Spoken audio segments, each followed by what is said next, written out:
کہ یہ کتابیں میں نے گھر بیٹھ کے نہیں بنائی ہیں، یہ آپ کے مدرسوں میں پڑھائی جاتی تھی، پڑھائی کی جاتی تھی، پڑھی ہوتی تھی، پڑھی ہوئی نہیں ہوتی تھی، آپ کے شوکیسوں میں رکھی تھی، ہم نے نکال کے پبلک کے سامنے رکھ دی ہے اور کہانیاں ان کی پکڑی گئی ہیں۔ جن واقعات کو سن کے لوگ پہلے سبحان اللہ اور بڑا جناب وجد میں آ جایا کرتے تھے، اب وہ سن کے کہتے ہیں یار کتنا بڑا جھوٹا انسان ہے، اس شکل کے ساتھ یہ جھوٹ بول رہا ہے، جب ہم نے ان واقعات کی انجینئرنگ کی ہے۔ حصول برکت کے لیے عرض کر دیتے ہیں، بڑی دفعہ عرض کیا ہے، انہوں نے کہانی کرائی تھی کہ سیدنا ابوبکر صدیق رضی اللہ تعالیٰ عنہ علیہ السلام نے وصیت کی تھی مولا علی کو کہ جب میں مر جاؤں تو میری لاش کو قبر رسول کے سامنے جا کے رکھنا۔ یہ بریلوی اور دیوبندی دونوں بیان کرتے ہیں، دونوں صوفیاں ہیں ذرا۔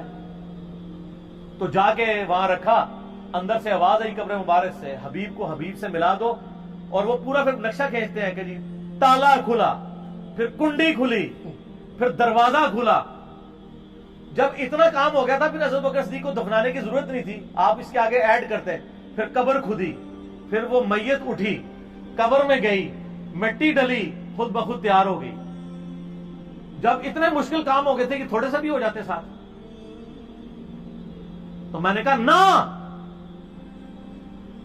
یہ نہ سیکھا۔ اللہ تعالیٰ نے سارے فرسودہ خیالات پہ کہا لا لا اقسم بیوم القیامہ۔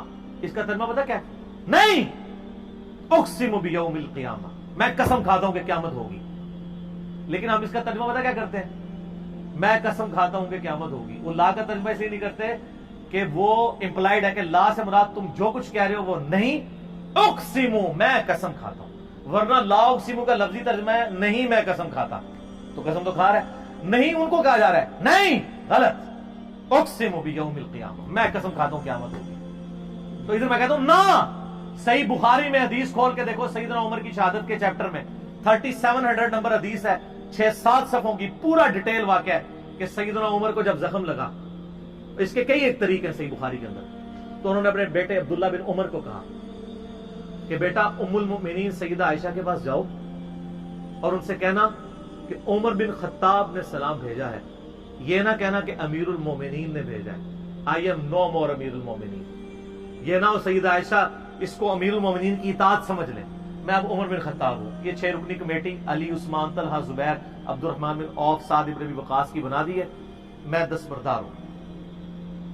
کہنا کہ عمر نے بھیجا ہے اور وہ چاہتا ہے کہ اپنے 2 ساتھیوں کے ساتھ دفن ہو جائے اس جنت کے ٹکڑے میں، جو بخاری مسلم میں حدیث ہے کہ میرے گھر سے میرے ممبر تک جنت کا ٹکڑا ہے، اور امام بخاری کے قربان جاؤں، انہوں نے اس پہ باب پتہ کیا باندھا ہے؟ قبر رسول سے ممبر رسول جنت کا ٹکڑا ہے۔ قبر رسول سے چیڑنا کوئی کھائے، وہ عام قبر نہیں ہے۔ سنن دارمی میں صحیح سند کے ساتھ حدیث ہے کہ روزانہ 70,000 فرشتے قبر رسول پہ سلام عرض کرتے ہیں صبح کے وقت، اور 70,000 شام کے وقت، جن کی ایک بار باری آئی قیامت تک دوبارہ نہیں آئے گی۔ یہ تو مسلمان کی خوش نصیبی ہے کہ روزہ شریف پہ سلام عرض کر لیتا ہے، بار بار نماز میں بھی پڑھ لیتا ہے السلام علیکم ایھا النبی۔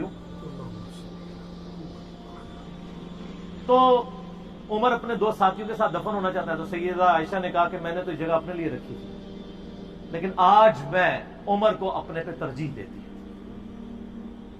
عبداللہ بن عمر آئے، کہا ابا جی خوشخبری آپ کے لیے، اماں نے اجازت دے دی ہے۔ تو سیدنا عمر نے کہا اللہ کی قسم، میرے لیے اپنی زندگی میں اس سے بڑھ کے کوئی سعادت نہیں تھی کہ میں نبی علیہ السلام کے ساتھ دفن ہوتا۔ اور آپ دیکھیں صحیح بخاری میں حدیث ہے، حضرت عمر دعا کیا کرتے تھے، اے اللہ مجھے مدینے میں موت دینا اور شہادت کی موت دینا۔ اللہ نے دونوں دعائیں قبول کی ہیں، کیونکہ صحیح مسلم میں حدیث ہے جو مدینے میں مرے گا، نبی علیہ السلام فرمایا، جامع ترمذی میں بھی موجود ہے، مدینے میں موت مانگو، جو مدینے میں مرے گا، مدینے کے مصائب پہ صبر کرے گا، میں اس کا شفیع بنوں گا قیامت والے دن۔ حضرت عمر کے لیے دعائیں قبول ہو گئی۔ اچھا، پھر کہا کہ میرے بیٹے جب میں مر جاؤں نا، ایک دفعہ پھر اماں عائشہ سے اجازت لے لینا، ہو سکتا ہے انہوں نے میرے روب کی وجہ سے اجازت دی ہو، میرے مرنے کے بعد ایک دفعہ پھر اماں عائشہ کے پاس جانا۔ اگر انہوں نے اجازت دے دی، حالانکہ اجازت لے چکے ہیں ایک دفعہ، تو پھر مجھے روضہ شریف میں نبی علیہ السلام کے ساتھ دفن کرنا، ادروائز مجھے مسلمانوں کے قبرستان میں دفن کرنا۔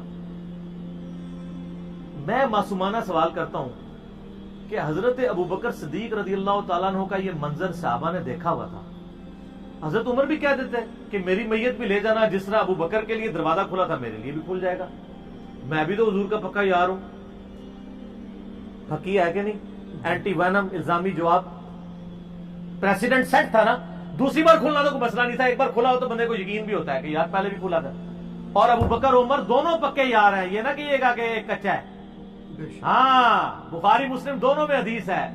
ابن عباس کہتے ہیں کہ سیدنا عمر کی میت رکھی ہوئی تھی اور ایک شخص میرے پیچھے آگے کھڑا ہو کے میرے کندھے پہ یوں کون ہی رکھتا ہے اور کہتا ہے کہ اللہ تجھ پہ رحم کرے اے عمر ابن خطاب، اللہ کی قسم تو روئے عرض میں ان بندوں میں شامل تھا کہ میری خواہش تھی کہ میں تیرے اعمال کے ساتھ اللہ کے حضور پیش ہوتا، تیرے جیسے اعمال کسی کے نہیں. کدھر رومن امپائر اور پرشین امپائر، دنیا کی سپر پاورز یرموک اور قادسیہ میں گرا دی انہوں نے. اور پھر کہا کہ مجھے امید تھی کہ تم اپنے دو ساتھیوں سے جا ملو گے، رسول اللہ اور ابو بکر کے ساتھ صلی اللہ علیہ وآلہ وسلم رضی اللہ عنہ، کیونکہ میں نے بارہا نبی علیہ السلام سے سنا تھا میں ابو بکر اور عمر داخل ہوئے، میں ابو بکر اور عمر نے یہ کیا، میں ابو بکر اور عمر نے اس کی تصدیق کی، میں ابو بکر اور عمر یہ کہتے ہیں. یعنی نبی علیہ السلام اپنے ساتھ دونوں یاروں کا ذکر کرتے تھے. تو اگر ایک یار کے لیے کنڈی کھلی، تالا کھلا، تو دوسرے یار کے لیے نہیں تھا کھلنا. اور مجھے امید تھی تم اپنے دو ساتھیوں سے جا ملو گے. ابن عباس کہتے ہیں میں نے مڑ کے دیکھا تو وہ سیدنا علی تھے جو حضرت عمر کے لیے تعریفی کلمات بولتے تھے.